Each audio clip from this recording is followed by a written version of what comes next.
पर नजर है नदी पाते नौका चलाओ ओ माझी बाई বেলা ডোবার আগে আমি উপার উঠিতে চাই ডুবে গেলে বেলা রে আর সে তো উঠে না ভেঙে গেলে মেলা রে আর সে তো জমে না ইয়া হাম সব মুসাফির হ্যায় কবর আগের ঠিকানা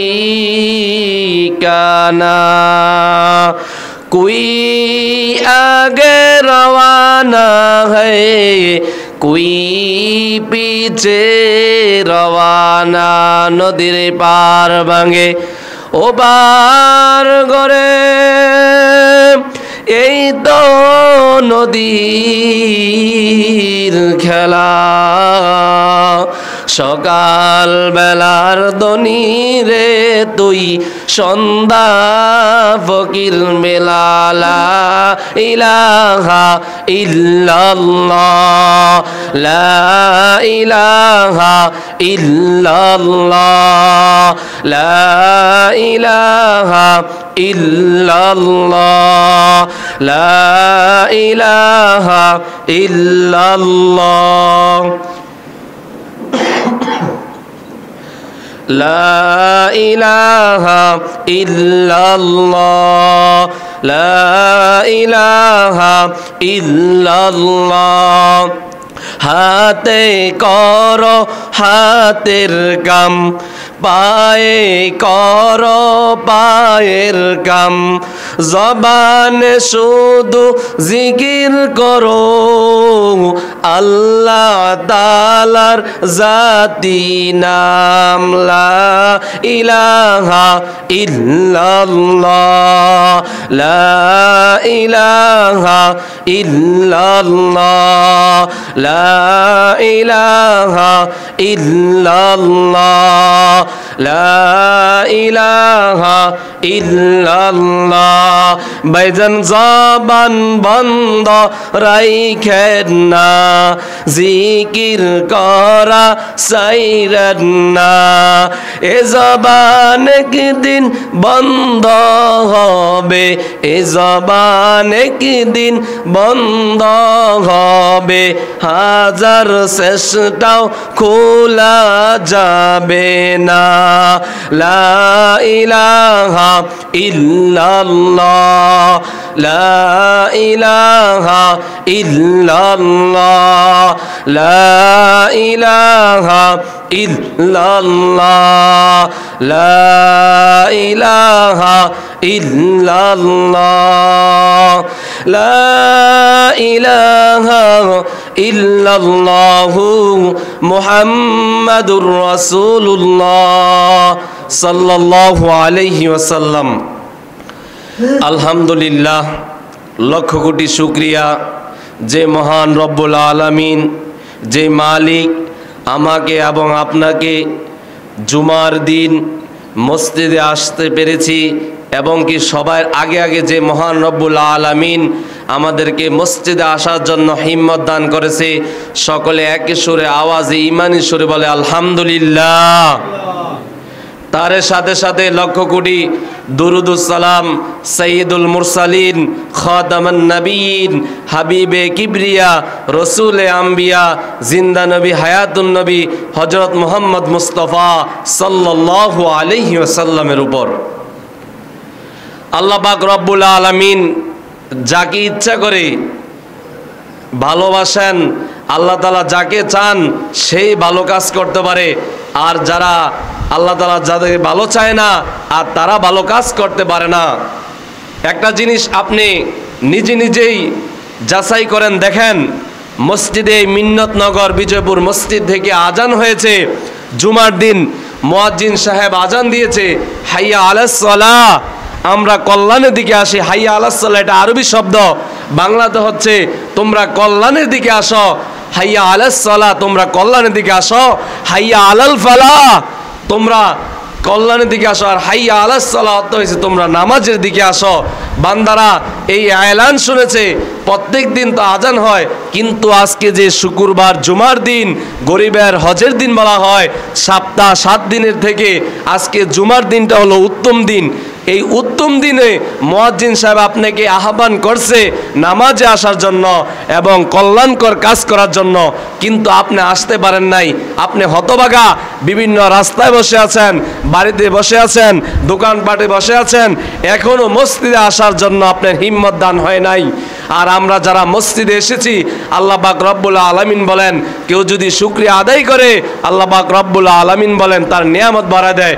এই কারণে আল্লাহ পাক রব্বুল আলামিনকে যে আমাদেরকে এত হাজার হাজার মানুষের মধ্যে যাচাই বাছাই করিয়া, কত মানুষ এই সময় হসপিটালে ভর্তি, কত মানুষ দুনিয়ার পিছনে দৌড়াচ্ছে, কত মানুষ বিভিন্ন কাজে দৌড়াচ্ছে, কত মানুষ বিছনাতে উঠতে পারতেছে না, কিন্তু মসজিদে আসার জন্য অনেক আশা, কিন্তু শরীরে কুলাচ্ছে না, এমন অসুস্থ শরীরে কুলাচ্ছে না, সে বিছনা চাদর থেকে যে মসজিদে আসবে। যে মহান রব্বুল আলামিন আমাকে আপনাকে সুস্থ রাখিয়া দুইটা পাও দিয়ে আমরা মসজিদে আসতে পেরেছি, আবার শুকরিয়া আদায় করে আলহামদুলিল্লাহ। এই মাসটা চলতে আছে, আরবি হয়েছে শাওয়াল মাস, রমজানের পরের মাস। এই শাওয়াল মাসে আপনারা জানেন, হ্যাঁ খতিব সাহেবরা বয়ান করে অথবা আপনারা জানাও আছে, কিন্তু আমরা আমলের মধ্যে নাই। আমরা শুনি বয়ান, আমরা অনেকে জানি, আল্লাহর রহমতে অনেকরে বসাই দিলে মেহরাবে আপনারা অনেক দিনই কথা বলতে পারবেন, জ্ঞানে জ্ঞানী কথা বলতে পারবেন, কিন্তু আমরা আমলের মধ্যে নাই। আমরা জানি এই শাওয়াল মাসে যে 6 রোজা রাখতে হয়, আমরা শুনছি, আগেও শুনছি, খতিব সাহেব থেকেও আমরা শুনি, কিন্তু আমরা আমল করি না। আমাদের আমল আমরা ঠিক মতো করি না। আমরা বয়ান ঠিকই শুনি, মসজিদে আমরা বয়ান এড়ে চলে যাই, আমরা বাসায় নেই না।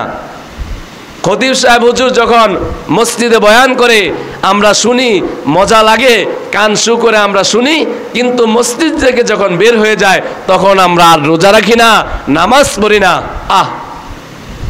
আজকে তাকায় দেখেন, ফিলিস্তিনের দিকে তাকায় দেখেন, মানুষ হাহাকার করতে আছে খাবারের জন্য। ওই মানুষ তো একদিন মুসলমানরা তো আমাদের মতো ছিল। আল্লাহ না করুক আমাদের উপর যদি গজব চলে আসে কি হবে? আমরা আল্লাহ পাক রব্বুল আলামিন যে আমরাকে খুশিতে রাখছে, আরামে রাখছে, সুস্থ রাখছে, আমরা তার কদর করি না। আল্লাহ পাক রব্বুল আলামিন মাঝে মধ্যে আমাদেরকে অসুস্থ দেয়, যাচাই করে বান্দাকে আমাকে বলে গেছে নাকি। যখন আমরা কোথাও হাত কেটে যায় অথবা 2 দিন 3 দিন জ্বরের কারণে বিছনা থেকে উঠতে পারি না, তখন আমরা আল্লাহকে বেশি বেশি করে ডাকি। যখন আমাদের হাত ভেঙে যায় তখন আমরা আল্লাহকে বেশি করে ডাকি। যখন আমরা পা ভেঙে যায় তখন আমরা আল্লাহকে বেশি স্মরণ করি। কিন্তু আফসোস, আমরা যে মহান রব্বুল আলামিন যে আমাদেরকে সৃষ্টি করেছে, আল্লাহ পাক রব্বুল আলামিনের ইবাদত করার জন্য আমরা ইবাদত করছি না। এই শাওয়াল মাস রাসূল সাল্লাল্লাহু আলাইহি সাল্লাম বলেন, কেউ যদি এই 6টা রোজা রাখে তাহলে তার পুরা বছরের নফল রোজা রাখা সব, বলেন না সুবহানাল্লাহ। মাত্র 6টা, প্রত্যেক সপ্তাহ যদি আমরা 2টা করে রাখি, হ্যাঁ বৃহস্পতিবার একটা, সোমবারে একটা, এভাবে যদি রাখি, কয়দিন লাগবে আমাদের 6টা রোজা রাখতে? এমন আল্লাহর রহমতে আমরা এমন সুস্থ আছি, কিছুদিন আগে রমজান মাস গিয়েছে, আমরা 30টা রোজা রাখছি। ইচ্ছা করলে আমরা আজকে থেকে আর বাকি দিনগুলো যে আছে 6 দিনে 6টা রাখতে আমাদের সক্ষম, কিন্তু আমরা ওই নেক আমলগুলো করতে মন চায় না। কেন মন চায় না? আমাদের অন্তরটা নাপাক হয়ে গেছে। নাপাক মানে আমাদের অন্তরটা মরিচা ঝরে গেছে। যেমনি ভাবে আমাদের বাসার ভিতরে অথবা বিভিন্ন পরিত্যক্ত জায়গার ভিতরে যদি একটা রড রেখে দেয়, তাহলে এই রডটার ভিতরে পানি লেগে মরিচা ধরে যায়। মরিচা ধরে যায় যখন, তখন আর ওই রডটা আগের মতন থাকে না, তখন ওই স্টিলটা আগের মতন থাকে না। তখন ওই স্টিলটা অথবা রডটা যদি আমরা ব্যবহার করার প্রয়োজন হয়, তাহলে আমরা কি করি? দুনিয়াতে আমরা রেত ব্যবহার করি, শিরিষ কাগজ ব্যবহার করি। কেন ব্যবহার করি?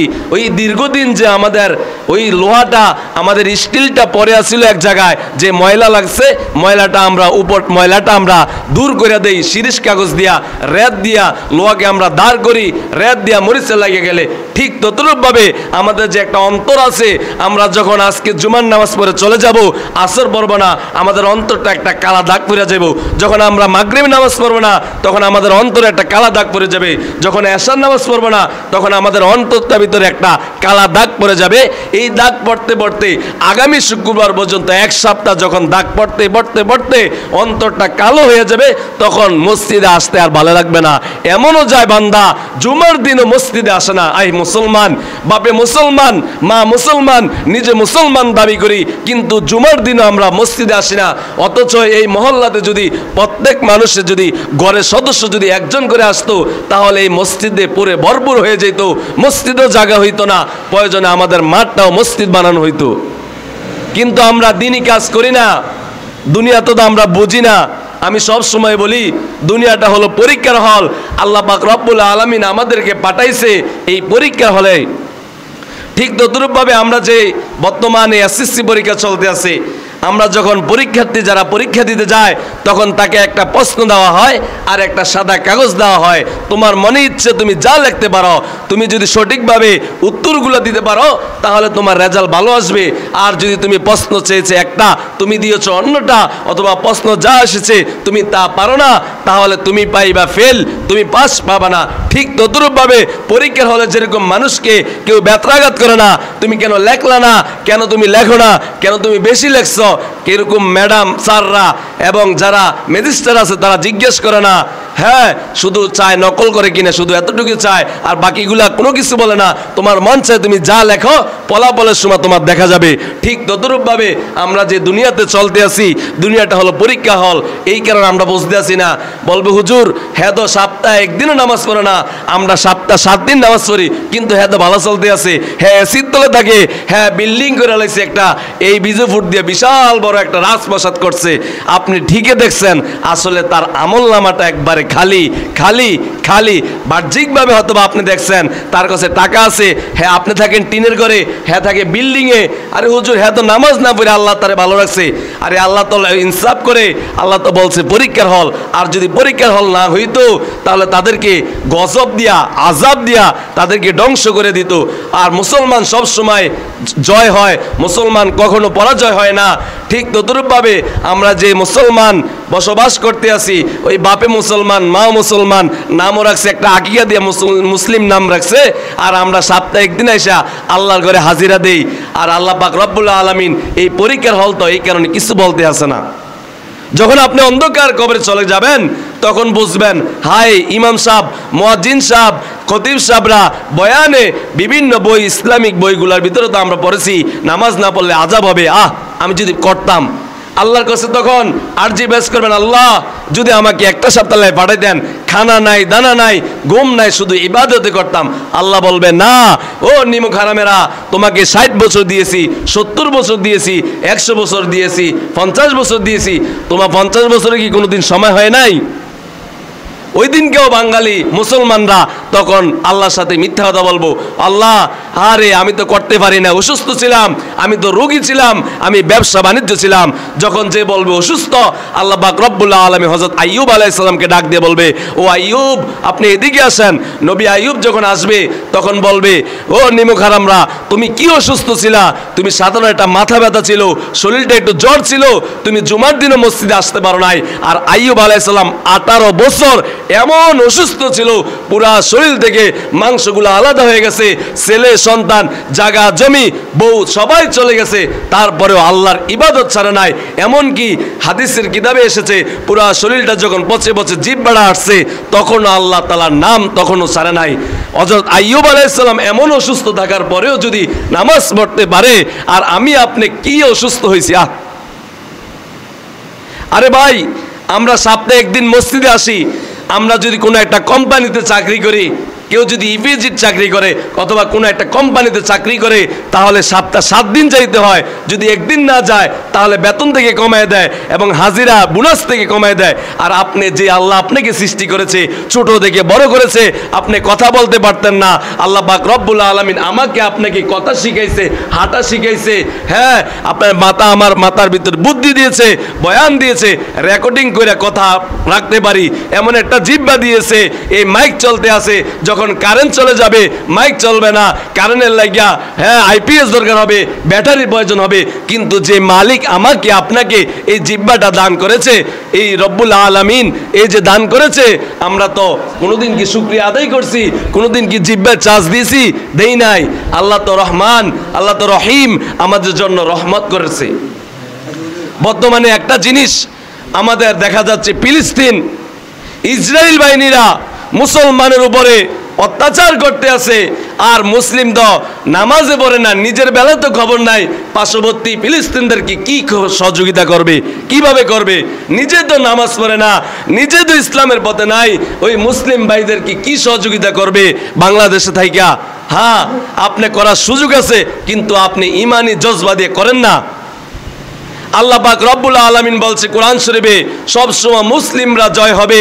100 বছর পরে ফিলিস্তিনে এমন অবস্থা হবে, ইহুদিরা যেমনি মুসলমানরা মারতে আসে, এক সময় মুসলিমরা এইভাবে ঢোকাবে, পাথর বলবে এ মুসলিম এদিকে আসো, ইহুদি আমার ভিতরে পলে আছে, গাছ ডাক দিয়া বলবে হে মুসলিম এদিকে আসো, আমার গাছের ভিতরে ইহুদি লুকিয়ে আছে, পাহাড় ডাক দিয়া বলবে হে মুসলিম এদিকে আসো, আমার পাহাড়ের ভিতরে ইহুদি পলে আছে। তখন মুসলিমরা ধরে ধরে তাদেরকে হত্যা করে শহীদ করে বিজয় দান করবে। শুধু একটু সময়ের দরকার। আল্লাহ পাক রব্বুল আলামিন যেরকম বদর যুদ্ধে প্রথম মুসলিমরাকে পরাজয় করায় শেষে মুসলমানকে জয় করেছে, ঠিক ততরূপভাবে ফিলিস্তিনে আমরা দেখতে আছি তারা হাহাকার করতে আছে, খানা পাচ্ছে না। হ্যাঁ, তাদের উপরে ইহুদিরা অত্যাচার করতেছে। একদিন এমন সময় হবে, তারা এমন জয় হবে, তখন ইহুদিরা পালানোর কোনো রাস্তা পাবে না। আর আমরা মুসলমানরা করুনি কি? আমাদের দেশ থেকে কি করি? আমরা তাদের সহযোগিতা করি না, উল্টা তাদের জন্য বুলেট বোমা পাঠাই। কেমনে পাঠাই? ওই কোকাকোলা কোম্পানি, ওই ইউনিলিভার কোম্পানিগুলো আমরা খেয়ে খেয়ে তাদেরকে টাকা দেই। টাকা দেওয়ার পরে তারা আমাদের মুসলিম ভাইদেরকে হত্যা করছে। এখনও দেখা যাচ্ছে ফিলিস্তিন মানুষদেরকে ওই ইহুদি নাসারারা মুসলমানদের হত্যা করতে আছে। এখনও আমার যুব সমাজরা, মুসলিম সমাজেরা এখনও জাগ্রত হয় না। কোকাকোলা দোকানে সাজায় রাখছে সচেতন যুবকরা। আজকে কি এলাকাতে নাই? ওই দোকানকে তোমরা বয়কট কি করতে পারতো না? তুমি ফিলিস্তিন যাইতে পারতো না? তোমার সামর্থ্য নাই, কিন্তু তোমার দোকানের কিনারে, তোমার বাজার কিনারে ওই কোকাকোলা, ইহুদি খ্রিস্টানদের কালচার, ইহুদি খ্রিস্টানদের পণ্য তুমি কি বয় করতে পারবে না যুবক? আমি আপনাকে পারবো না ভাই? পারবেন না ইনশাল্লাহ? আরে ভাই, আপনি একটা কোকাকোলা না খাইলে কি হয়? আপনি যে কোকাকোলা টাকাটা দিয়ে কিনবেন, আপনাদের মুসলমান ভাইদেরকে এই টাকাটা দিয়ে তারা বুলেট বানাইব। বুলেট বানানোর পরে আপনার ভাইদেরকে শহীদ করবে। আর আপনার সহযোগিতা করতে আসি, আমরা তো খুনির সহযোগী। খুনির ভিতরে যারা সহযোগিতা করে তারাও খুনি। চোরের ভিতরে যে সহযোগিতা করে সেও চোর। সুদের ভিতরে যে সহযোগিতা করে সেও চোর। ঠিক ততরূপভাবে কেউ যদি ইউনিলিভারের এবং কোকাকোলা কোম্পানির গুলা কোনো কিছু খায়, তাহলে ওই ব্যক্তিটা মুসলমানের কি করলো? হত্যা করলো। তারা ইহুদির সাথে তাল মিলাইলো। হে মুসলমান ও বিজয়পুর মানুষ, আপনি কি একটা সামান্য তৃষ্ণা মিটানোর জন্য লোভের লাগিয়া কি মুসলমানদেরকে শহীদ করে দিবেন? একটা কোকাকোলা না খাইলে কি হয়? বাংলা ফ্রেশ কোম্পানির কোকাকোলা পরিবর্তে ফ্রেশ কোলা খাবেন, এবং অন্য যে জিনিসগুলো আছে, মজু আছে। আপনি যদি কালা পানি খাইতে মন চায়, মজু খান না, স্পিরিট খান না, অন্য জিনিসগুলা খান। কেন আপনি কোকাকোলা খাবেন? কোকাকোলা ছাড়া চলবে না। আল্লাহ রহমতে কুমিল্লা শহরে আমরা তৌহিদ জনতা, সাধারণ মুসলিমরা, হ্যাঁ যুব সমাজেরা, বিভিন্ন সংগঠনে মিলেরা এই জিনিসগুলো করছে। আপনারা গ্রামের ভিতরে অনেকে দেখা যায় এখনো সাজায় রাখছে দোকানে, স্কুলের ভিতরে। আপনি যারা যুব সমাজ আছেন, সংগঠন আছেন, মুসল্লি আছেন, মসজিদ ব্যক্তি, আপনারা ওই দোকানগুলো যাইয়া ব্যানার টাঙ্গাই দিবেন, বয়কট, আমরা এই দোকান থেকে কিছু কিনবে না।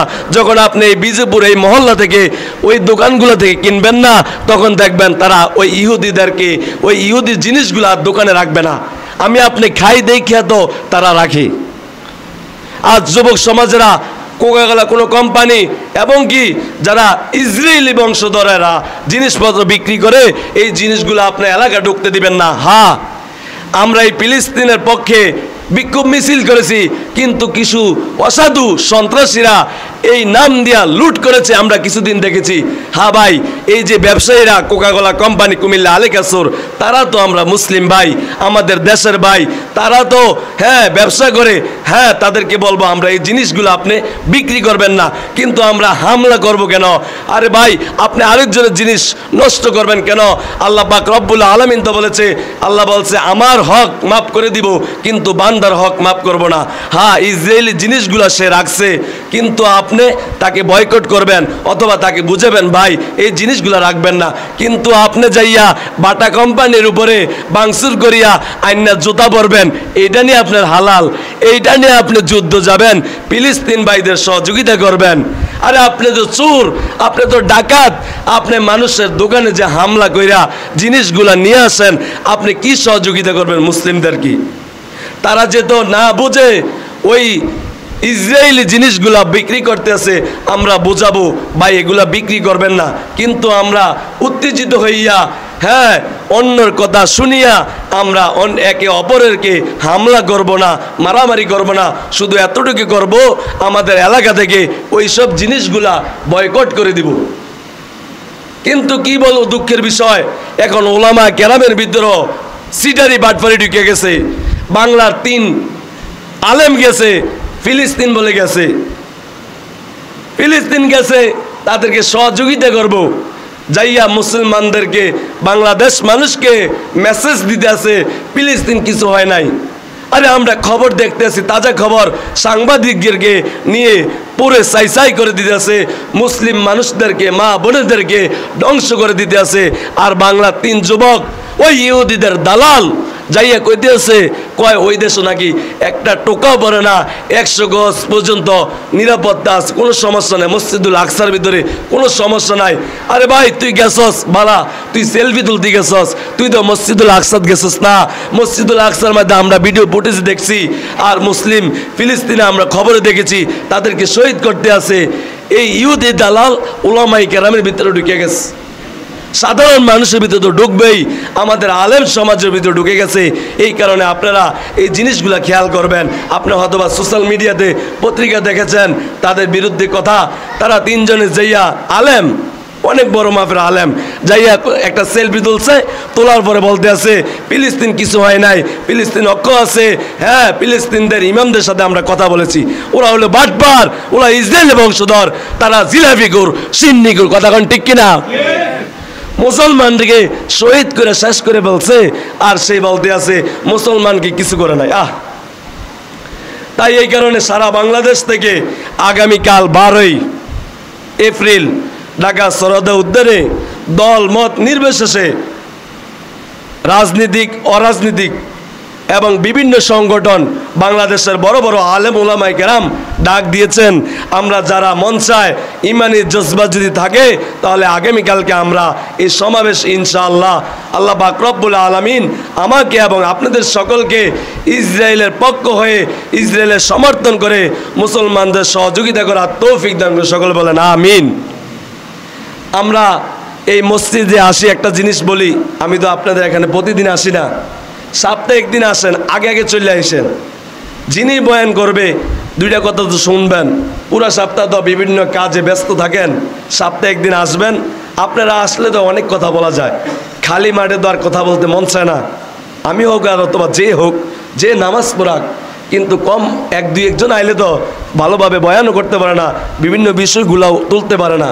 এই কারণে আমরা যেহেতু সপ্তাহে একদিন আসি মসজিদে, শুক্রবারের দিন, যখন আমরা আজান হয়ে যাবে, কাজ থাকবে, মরণের আগ পর্যন্ত কাজ থাকবে, কেউ আজায় না, সবাই ব্যস্ত, কেউ এই কাজ নিয়ে ব্যস্ত, কেউ দোকানদার নিয়ে ব্যস্ত, সকলে ব্যস্ত, দুনিয়ার ভিতরে মানুষ সবাই ব্যস্ত, কেউ অবসর নাই। অতএব আল্লাহ পাক রব্বুল আলামিন যে আমাকে আপনাকে সৃষ্টি করেছে ইবাদত করার জন্য, এই কারণে শুক্রবারে একদিন কষ্ট কইরা, হয়তো কষ্ট হয়ে যাবে, দোকানটা বন্ধ করতে, ব্যবসা একটু কম হইব, কিন্তু আল্লাহ পাক রব্বুল আলামিনের এই ঘর মসজিদ যখন আপনি আসবেন, আল্লাহ পাক রব্বুল আলামিন এমন জিনিস দিবেন, আল্লাহ পাক দেখবেন আপনার দোকানে এমন বরকত হবে, আল্লাহ পাক দেখবেন আপনাকে আমাকে এমন সুখে রাখবে আপনি কল্পনাই করতে পারবেন না। আল্লাহ পাক রব্বুল আলামিন সকলকে, আমাকে এবং আপনাদের সকলকে মসজিদে আগে আগে আসার জন্য তৌফিক দান করুন। সকলে বলে আমিন। যারা পরে এসেছি 4 রাকাত কাবলা জুমার নামাজ পড়ে নিই।